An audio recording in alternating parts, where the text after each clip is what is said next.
Welcome back to the Schwab Network. Joining me, Jeffrey Cleveland, as chief economist at Payden and Regal, principal, and one of my favorite folks to chat to about the economy. Great to have you on a Monday morning. Appreciate you tuning in from out west, Jeff. Good morning. How are you doing? We got a week here that's going to be a little bit kind of interesting. We got a break in the middle of the week. We got a day off.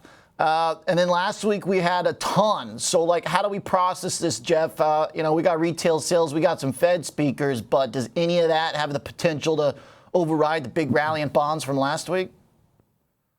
Well, I think, Oliver, if you want to take a vacation, maybe it's this week. I am. Second half, I'm out of here, man. Okay, Friday, perfect. I'm gone. Nicely planned. I like that. So, I mean, Matt, that might be the move because you have retail sales tomorrow, which would probably be the highlight for the week. I think the context here is, what was the George W. Bush quote from 25 years ago? Fool me once, right. Shame on you. Fool me twice, shame on me, right? Yeah. The Fed thought that inflation was moderating in December. They had in hand 5 or 6 good months of data. And then the first quarter of this year, inflation picked back up. And so they were disappointed. And so they're not going to react, Oliver, to 1 month of good CPI data. That's what we really have. We have May, which core CPI for May was the best in, I think, almost 3 years, the best reading. So it's going to take a few more months to get policymakers comfortable with cutting rates. So I think that's the reality. The bond market always front runs these things and starts to expect, with 1 good month, we'll have a string of really nice months, and then we'll have rate cuts sooner rather than later. But once again, it's probably premature on the part of the bond market to jump to that conclusion. The print, as you mentioned, very good one from inflation. I think a lot of folks were hoping that Powell and his commentary would give a little bit more kind of celebratory. In fact, when you gave the Bush reference there, I thought you were going to go with the mission accomplished reference, because I think a lot of folks were hoping Powell was going to do something like that, but he didn't. And he even said that the FOMC members did have the opportunity to change their dots, and they chose not to with that CPI. What'd you make of that, Jeff? Well, it was a bit unclear whether, they have the option, but how many actually did. That was a little more ambiguous. Seemed like 0. So, yeah. But, based on CPI, we can take a guess at PCE. So core PCE probably comes in soft for the month as well. The bigger issue is as you go out through the rest of the year, I think you can make some very reasonable assumptions, and you still get to maybe 2.8% year on year on core PCE in December. It's very easy. Also, you can get a 3 handle, Oliver. So we could finish the year around 3%. Now, with that backdrop, is the Fed going to be really anxious to cut rates? I don't think so. So it's possible that, maybe a rate cut has to wait until 2025. But I don't know if we should be so worried about this. The economy seems to be doing pretty well.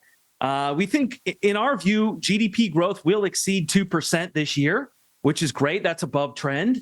The unemployment rate, we think, will be at 4% or below. And inflation will just be a little bit higher than the Fed's target. So, you don't need to rush into rate cuts with that backdrop. I think that's what you heard echoed over the weekend by Neil Kashkari as well. What do you think, Jeff, needs to happen for those inflation prints to keep coming in like they did last week? If they do, that would obviously be kind of the dream. But what should we be looking at? What's most important to know if they can? Well, if you look at that CPI from last week, everything moved in the right direction. Goods prices cooled off, services as well. It was just the shelter component that remains sticky. And so shelter, refuses really to slow down. I think policymakers and forecasters as well have been expecting the shelter component, so rents and owner's equivalent rent to cool off. But we're still clipping along month to month at around 0.4%, between 0.4 and 0.5%. And if that's the case, if that continues in the second half of the year, Oliver, then everything else needs to be really soft for inflation to cool. So I think that's probably too much to expect. So it's really that shelter component. Now, people, I don't know where you stand on this, but I get in the best discussions about shelter. So some people say we should exclude it altogether. And some people say, look, in Europe, they don't use owner's equivalent or owner occupied housing in their inflation indices. So we shouldn't. Yeah. I think I think the problem is you can't change the index during the game. You can't change the score sheet during the game. So this is what we're stuck with. We have CPI, we have PCE. They include some measures of owner-occupied house prices or housing costs, rather, and that's what's in there. So that really needs to cool off a lot in the next 6 months for inflation to moderate, I think. I love the point about not changing the rules during the game, because this has come up a good bit now. Last week, Cam Harvey of Duke and Yield Curve Analysis was arguing that the timing, the refresh rate of the data from the housing components just moves too slow, and that it's backward looking in many ways. But then also, if we changed it, which, okay, maybe there's an argument for it, maybe we should, that probably means you'd change the target as well for inflation to some degree. I mean, the Fed's target is based on this basket. So it seems like Powell right now, the point is he's committed to that target for this entire cycle. And unless we are getting closer to getting there at a faster rate, then he's pretty able to maintain and retain patience. Do you think any of the Fed speakers will try and soften up any of his language from last week, Jeff? Do you think that if they didn't vote based on that CPI for the dots, maybe they can, kind of vote with their language a bit?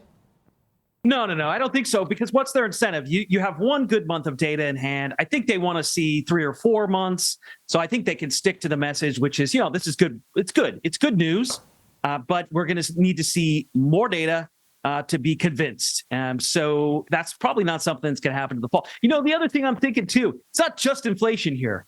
Powell, he hinted at this. It's going to be I think the phrase he used was the totality of the data. Mm-hmm. Not thrilled with that phrasing, but it means that even if inflation cools, you probably also need to see growth cool, the unemployment rate rise a bit to convince policymakers it's going to stick, that don't want to repeat what happened in December of last year when they were quite excited that inflation had moderated and it didn't continue to cool off. So it's going to need to be not just inflation, it's going to be more than inflation that I think will convince them that it's right to reduce rates.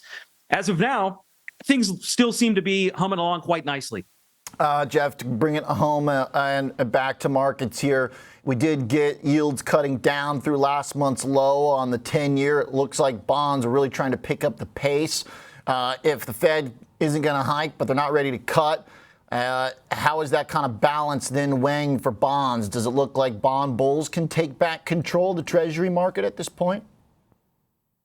I think bond bulls need the Fed to cut really to bolster their case. So if the Fed doesn't cut for another 6 months or even longer, then I would expect yields to drift back higher. If we get, a weaker than expected retail sales report this week and sort of start building this case that there's a slowdown underway, and you get more cuts priced in, then that's one for the bond bulls. Okay. So on a weekly basis, maybe it moves in their direction. I think the bigger issue is over the course of the next 6 months, I think the economy is going to hold up. Remember, retail sales is about 1/3 of consumer spending. It's not the whole pie. So be careful with that. I think growth will hold up. I think the unemployment rate will stay low. I think inflation will be a bit stickier. So we won't get that miracle moderation that everyone's hoping for. And then the Fed won't do anything in the next 6 months, and then rates will drift back higher. You think last point here on the jobs data, Jeff, how do we weigh the employment print we got that was really nice versus the pickup in the jobless claims, as well as the pickup, or rather the drop in the job openings from JOLTS? So we kind of had two minor prints that went really negative, went really bad, poorly, versus a major print that went pretty well. Last point real quick. I put my faith in the establishment survey, Oliver. Okay. So watch the establishment. That's the most important. So that was a really nice number. Don't put as much faith in the household survey. Okay. Claims remain low, and yet JOLTS have come down. Job openings have come down from the frenzied pace of 2022, but they're still elevated. I think they're still up 10 to 15% since 2019. So still a lot of job openings, Oliver. Great conversation, Jeff Cleveland. You the man. Thank you very much. Have a good week. Enjoy your vacation. I appreciate that. You too, Jeff Cleveland, Principal and Chief Economist at Payne & Regal. All right, good stuff on the economy here, recapping the last couple of weeks and setting up for tomorrow's retail sales print.